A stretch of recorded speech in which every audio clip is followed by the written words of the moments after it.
Welcome back to my channel. আশা করি প্রত্যেকে ভালো আছেন। আজ আমি আপনাদেরকে একটা জ্বালানি বান মন্ত্র দিব, যেটারে কাইন্ড অফ অগ্নিবাণ বলা হয়। এই বানটা যদি কারোর উপর একবার প্রয়োগ হয়, সেক্ষেত্রে তার শরীরে জ্বালাপোড়া শুরু হবে এবং শরীরে ফুসকা উঠতে শুরু করবে। হঠাৎ করে তার শরীরে এমন পরিমাণে জ্বালাপোড়া করতে শুরু করবে যেন তার শরীরে কেউ মরিচ লেপে দিছে অথবা তার শরীরে কেউ আগুন দিয়ে দিছে, এরকম একটা সিচুয়েশন হবে। এবং জ্বালাপোড়ার একটা পর্যায়ে শরীরে ফুসকা পড়া শুরু করবে। এরকম অনেক রোগী পাওয়া যায় আমাদের আশপাশে, খেয়াল করলেই দেখতে পারবেন। কাউকে যদি বান মারা হয় তখন তার এই সিমটমগুলো বা লক্ষণগুলো দেখা দিতে পারে।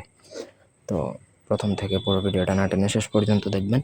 আমার চ্যানেলটা সাবস্ক্রাইব করবেন, লাইক কমেন্ট শেয়ার করবেন। আপনাদের ব্যক্তিগত যে কোনো প্রয়োজন বা যে কোনো কাজ যদি আমাদেরকে দিয়ে করাতে চান, সেক্ষেত্রে স্ক্রিনে দেওয়া নাম্বারে সরাসরি ফোনে, হোয়াটসঅ্যাপে অথবা ইমোতে যোগাযোগ করে যে কোনো কাজ করাতে পারবেন, দেশে বা দেশের বাইরে থেকে। তো এখানে মন্ত্র আছে, মন্ত্রটা উচ্চারণ করতেছে না, কুফরি মন্ত্র। আমি নর্মালি প্রয়োজন ছাড়া উচ্চারণ করি না। আপনি মুখস্থ করে নেবেন, সিদ্ধ করে নেবেন। তারপর শনি বা মঙ্গলবার দিন কিছু কালি পড়ে নিয়ে ছবি এঁকে, কিছু কালি বলতে কি আপনাকে এখানে কুমকুম বা গুরচন কালি হলে বেটার হয়। এই দুইটা কালির মধ্যে যে কোনো একটা কালির মধ্যে 11 বার মন্ত্র পড়বেন এবং পরে সেই কালিটা জাগ্রত করে নেবেন।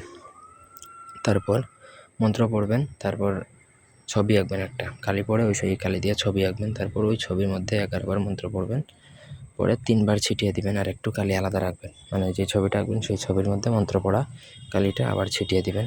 ঠিক আছে, 11 বার পড়বেন মন্ত্র এবং 3 বার ছিটিয়ে দিবেন। এই হচ্ছে কমপ্লিট প্রসেস। প্রয়োগ করার সাথে সাথেই কিন্তু বানটা লেগে যায়। এই বান লাগতে মনে হয় 1-2 মিনিটের মধ্যে লেগে যায়, সময় নেয় না। অন্যান্য বানের মতো 1-2 দিন লাগবে না, 1-2 মিনিটের মধ্যে এটার রেজাল্ট চলে আসবে এবং সেটা জ্বালাপোড়া শুরু হবে।